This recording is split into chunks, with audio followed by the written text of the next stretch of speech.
അപ്പം ഞാനെന്താ ഇങ്ങനെ ആലോചിച്ചുകൊണ്ടിരിക്കുന്നതെന്ന് അറിയാമോ? നിങ്ങൾക്ക് ആർക്കെങ്കിലും അറിയാമോ? ഞാൻ ഇന്നതേ ഒരു ദന്തൽ ഹോസ്പിറ്റലിൽ പോയി കേട്ടോ. അടിപൊളി ഹോസ്പിറ്റലൊക്കെയാണ്. അപ്പം നമ്മുടെ പല്ലൊക്കെ ഉണ്ടല്ലോ, നമ്മളെപ്പോഴും ബ്രഷിങ്ങിൽ കൂടെ ക്ലീനിങ് ആകത്തില്ലേ, അതിന് നമ്മൾ ഡെന്റിസ്റ്റിൻ്റെ അടുത്ത് പോയിട്ട് ഒന്ന് ജസ്റ്റ് ക്ലീൻ ചെയ്യണം നല്ല വൃത്തിക്ക് കേട്ടോ. അപ്പം നല്ല സൂപ്പറായിട്ട് പല്ല് വെളുത്ത് ഇതാ പഞ്ചാര കുട്ടപ്പനായിട്ട് ഇങ്ങനെ ഇരിക്കും. ബാക്കി ഞാൻ പറയാവേ. അപ്പോൾ ഫ്രണ്ട്സ്, ഞാൻ ഇന്ന് എൻ്റെ പല്ലൊക്കെ പോയി ക്ലീൻ ചെയ്ത് കേട്ടോ. പല്ല് നമ്മൾ വർഷങ്ങൾ കൂടുമ്പോഴോ എപ്പോഴേലും ഒക്കെ ഒന്ന് ക്ലീൻ ചെയ്യണം കേട്ടോ. 800 രൂപയാണ്.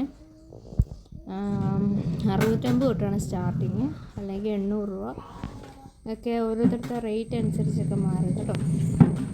അപ്പം നല്ല ക്ലീനിങ് ഒക്കെ വേണമെങ്കിൽ കുറച്ചും കൂടെ എമൗണ്ടൊക്കെ കൊടുത്ത് നമ്മൾ ക്ലീൻ ചെയ്യണം. അപ്പോൾ അതെ ഈ കണ്ടോ, ഇങ്ങനെ പല്ല് നല്ല സൂപ്പറായിട്ട് വെളുക്കും. അതുമല്ല നമ്മൾ ചെയ്യണം, നമ്മുടെ ബ്രഷ് എത്താത്തടത്തൊക്കെ നമുക്ക് ജസ്റ്റ് നന്നായിട്ട് ക്ലീൻ ചെയ്യണമെന്നുണ്ടെങ്കിൽ നമ്മൾ ഒരു ഡെന്റിസ്റ്റിനടുത്ത് പോയി ചെയ്യണമെന്നല്ല കേട്ടോ. അപ്പോൾ ഇത്രയേ ഉള്ളൂ ഇന്നത്തെ വീഡിയോ. ബൈ.